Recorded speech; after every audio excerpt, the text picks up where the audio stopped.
New Landing's Job Chat is brought to you in part by the Prosperity Advisory Group, the next step in your financial future, and by the EBS Group with an unparalleled background in Oracle solutions and services. What happens after you have gone through the initial shock of losing your job? How do you deal with the emotions that come next?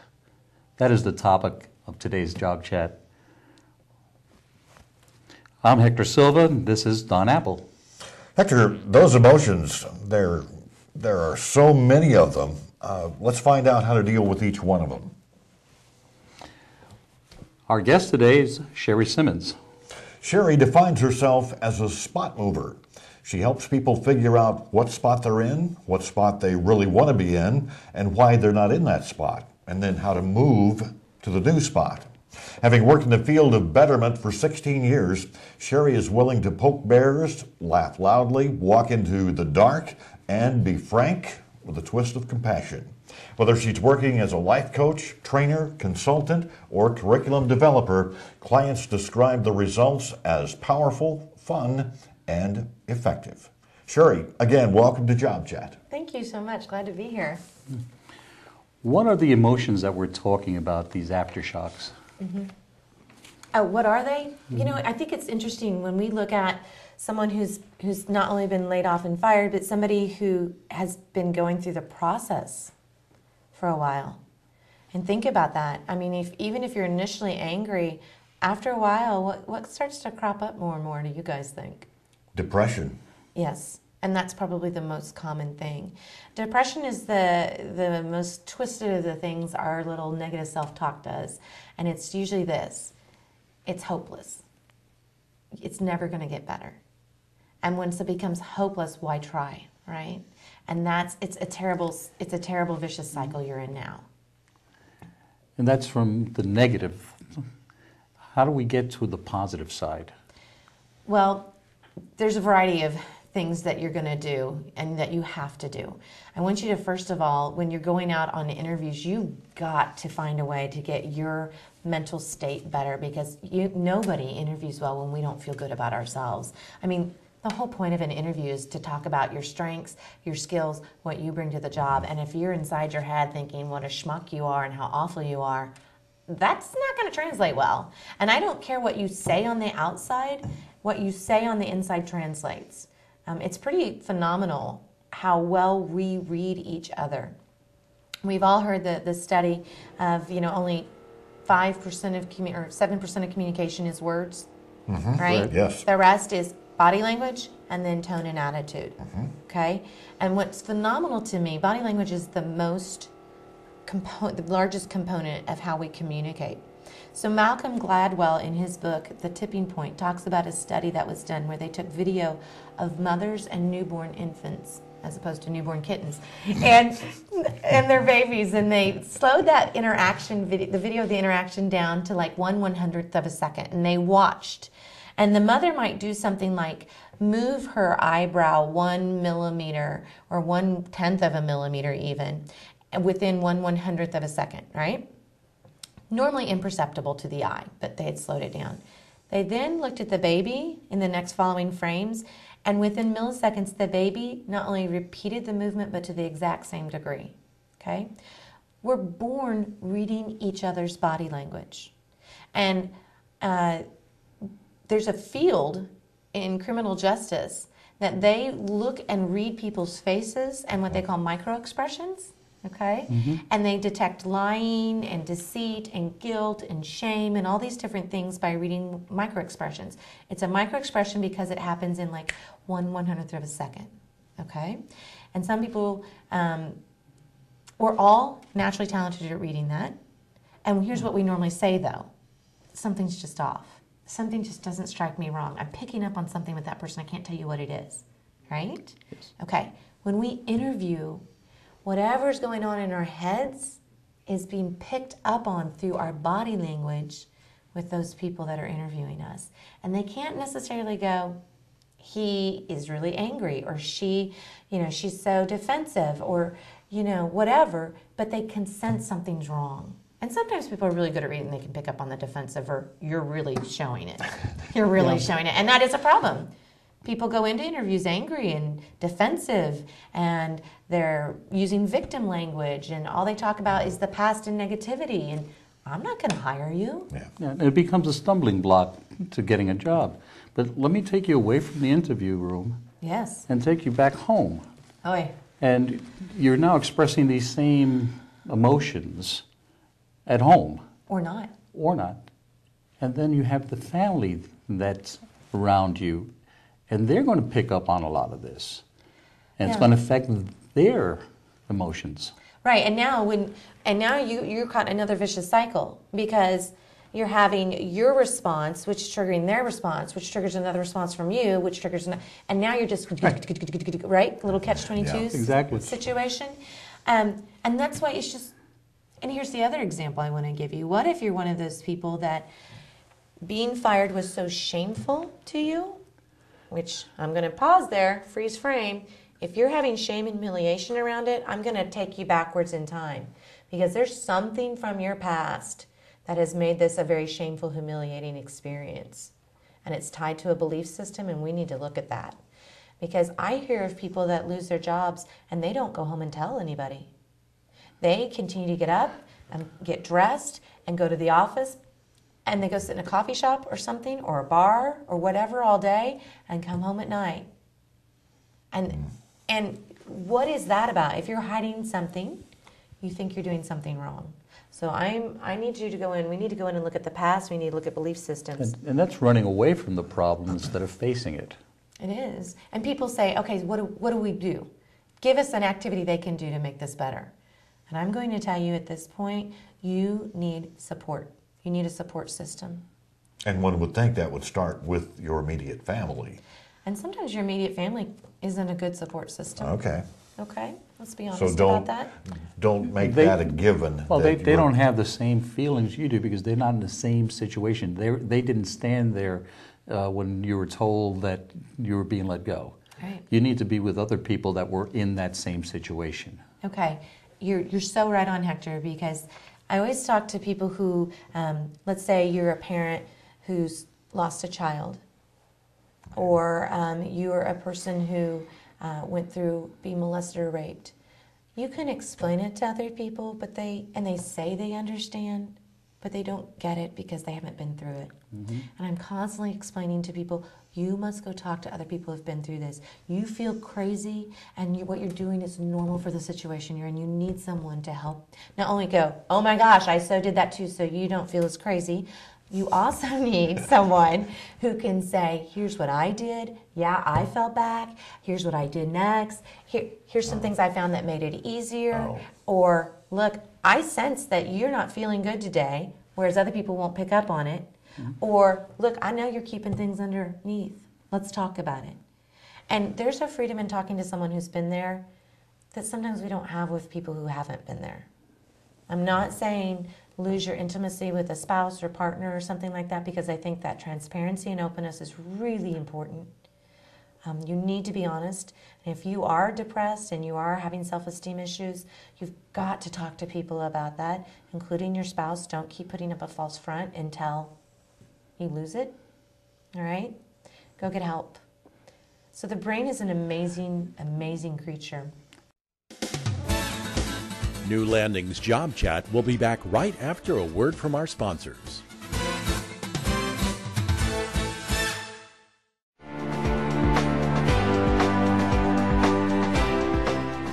Hello, my name is William Easley, Managing Director of Wealth Management with Prosperity Advisory Group.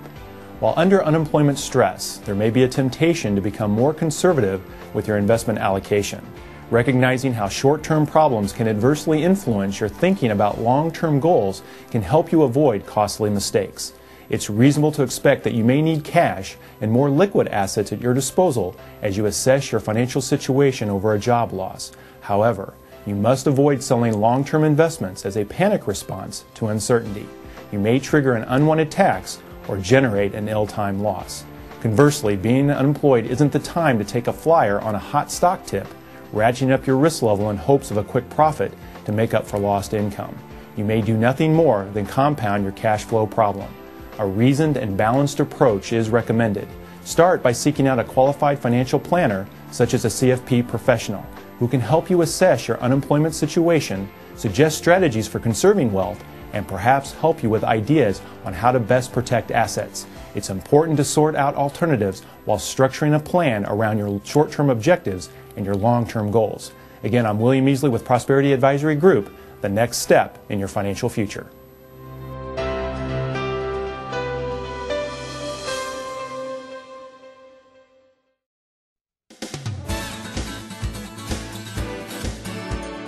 And talking to peers that have been through the experience is one thing, but another place you can go is either coaches or mentors. Yes. People who have dealt with this with other people and have seen a variety of these emotions and how to deal with them. And that's true, and that's something that I deal with all the time is I have these person after person coming in, and I can give them stories and examples. Maybe they're not strong enough yet to go and admit it to somebody else, even though that person's been through it, but I'm kind of a liaison in a way. I'm a liaison of stories and experiences for them. And the other thing I am, at the very beginning that's so important, is I am what I call believing eyes.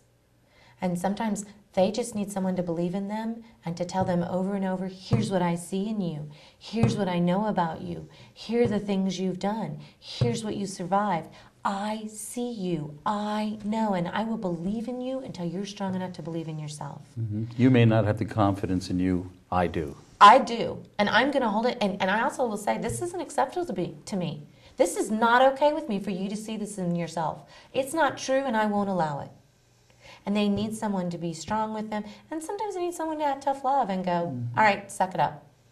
Yeah, Enough. Because there's got to be some point in time where you cancel your pity party. And this is really important. Yes, and I was just about to talk about the brain. The brain is phenomenal because sometimes, even though you want to cancel the pity party, even though you put the party favors away, you can't get out. It's like you're locked in the party room. And it's not a good party. We all memorize just not. You're like, I do not want to be here. I want to go home and I can't find the door and my ride left, kind of thing. So the brain, all right, when we're under stress, our brain produces different chemicals than when we're incredibly happy or when we're in love or whatever. So think of the brain like a chemical factory for this example. Okay? And when we're under stress and our adrenal glands are pumping out chemicals, if we continue to remain under stress and continue to remain under stress and continue to remain under stress, the chemical factory gets stuck in its settings. Oh. Yeah. To the point where it's only producing those chemicals that act, and it stops producing like the serotonin, which is about our happy and our joy and all of these things. And it's like you want to be producing something else, but you don't know how to go in and reset the settings. Because then they become like maintenance drugs that just keep you in the same place. Yes. Instead of trying to help you recover to someplace else. You got it. And that's why I'm like, go to the doctor and ask about antidepressants, because what those do is they are resetting your settings. A little redundant, but you get the point. It's a chemical reset. And yeah, once you get the chemical factory back to normal and climb out of this setting, then let's wean off of those and come out and go back to being you, the real you. Because what's just happened is you're stuck. You're stuck. And so what we're doing is we're getting you a ride home from the party. And once you're home, you can send the taxi away, right? So I do think professional help, outside perspective, it's like I really love it when people go to a professional resume writer because it is a great confidence booster, I think. I find when people go to a professional resume writer and they start saying, well, tell me about this, and oh my gosh, you did what? Oh, that's fantastic. And they start making you sound, and you read that and you're like, well, look at me. I did all that. And it's nothing that wasn't there to begin with. But you can't see it. But exactly, you have that wall that you can't get past, and they help you open that door so you can get through there. Right. And so whether it's a professional resume writer, whether it's a coach, whether it's going to something like New Landings, and being around a support system of other people who have been through it, are going through it, have found success, and are there as a support system, whether it's going to your doctor, whether it's asking your spouse to go to counseling with you, because you two both are going through this. It's just you're feeling something very different. And again, then we start in our head of like, I'm letting people down, and the other person may not even be thinking that. But we create that. I don't know. And in your own mind, that's pretty powerful. It is. Our subconscious is phenomenal, and our negative self-talk. You know, Henry Ford said, if a man thinks he can or thinks he can't, either way he's right. Richard Bach, argue for your limitations, and sure enough, they're yours. They're yours. We lie to ourselves all the time. We tell ourselves things like, I'm horrible at this. Nobody likes me. Everybody hates me. I'm like, that's not true. You're saying a lie. Everybody doesn't hate you. Somebody likes you. You're not horrible. You may not be great at it, but you're not horrible, kind of thing. You're lying to yourself all the time. So I'd like to teach you how to lie to yourself in a positive, healthy way, right? Right. And you get into that position where not only are you lying to yourself, but you're accepting things that you don't have to accept. Yeah. We are the greatest obstacle in our own lives. And we are the ones who decide and choose for ourselves. So, you know, I grew up again in that home that was the facade of perfection and always striving to get recognized and be good enough and all of that. And I was in all of the plays in high school, and I didn't just be in the play, I got the lead role, and, you know, still would get critiqued for that. I wanted to be an actress, but that would not be acceptable to be an actress, and that's a foolish dream. And so I gave that up. You know what? Recently, I am 43 years old, and I realized, wait a minute, nobody's holding me back from doing anything except me. And I went and I auditioned for a play, and I got cast. I decide. Very good. I choose. So Dr. Stephen Covey says that we're responsible for our past as well as our future. Now, I didn't like that the first time I heard it. I thought that was a bunch of crap, because I was like, you know, I'm not responsible for my biological father abandoning my mother and 3 kids. I'm not responsible for that, you know. What he meant was, I'm responsible for what I do with my past as well as what I do with my future. And I was holding on to a belief that was given to me by somebody else. It was their belief that being an actress is foolish. It was their belief that going into that field is not profitable. It was their belief. And you know what? She was right for her. But not for you. But I choose if I believe that. Because see, when we're little, those people in authority, we believe them. They feed us, they give us shelter, we assume they know what they're doing. And I gotta tell you, a lot of times they didn't. Yeah, we may not be able to control getting a job, but we can control all the things we need to do to put ourselves in the position to get a job. Yes, and you are the greatest factor. You are. And I know that it can get wearisome to keep looking. I know that it can get heartbreaking to keep applying and getting no response. I know that it can get incredibly defeating to go to interview after interview and be told no. Particularly when months have turned into years. Yeah. That's absolutely. a long time. So, and that's exactly when you really need somebody to jump charge you. And the other thing is, quit taking it personal. Okay? Quit taking it personal. You do not allow that in your head, because this is not personal. You are a model or an actor going out for job after job. And when modeling, people think it's such a fluff thing, but it is. I can't imagine going in and just being merely judged on your looks. I mean, we judge ourselves on our looks every day, and we know how awful that is, and judge each other. But imagine that's what you did every day for work, and you went to call after call, and they would just go, I don't like her eyes, or, he just isn't tall enough, or, he needs better abs. Whatever. It's not personal. It's a look they're going for. It's a look they're going for. And even if they're saying no, it still doesn't change you. You still have the same attributes. You still have the same skill sets, the same background, the same experiences that you've had in the past. So it doesn't change you because they say no. It doesn't. And here's what's really important about that. You need to know what makes you unique, what you bring to the job, and what environment you excel in. What would feed and nurture you and make the best amazing work come out of you, right? You need to know those things. Have you done the work to figure that out? Have you done things like Strength Finders 2.0, taken that online and figured out your top strengths? Have you woven that into your resume? Have you created a job search based on the environment and terrain that nurtures you? Are you interviewing for jobs that would make you miserable? Are you? Probably so. That's probably why you're getting rejected, because you're not a good fit for them. I believe an interview, when I interview, I am interviewing that company probably more than they're interviewing me. Because, by gosh, I bring something to the table, and I want to make sure that this is the right place for me to give myself to. Because once you accept that job, if it's offered. When it's offered. When it's offered.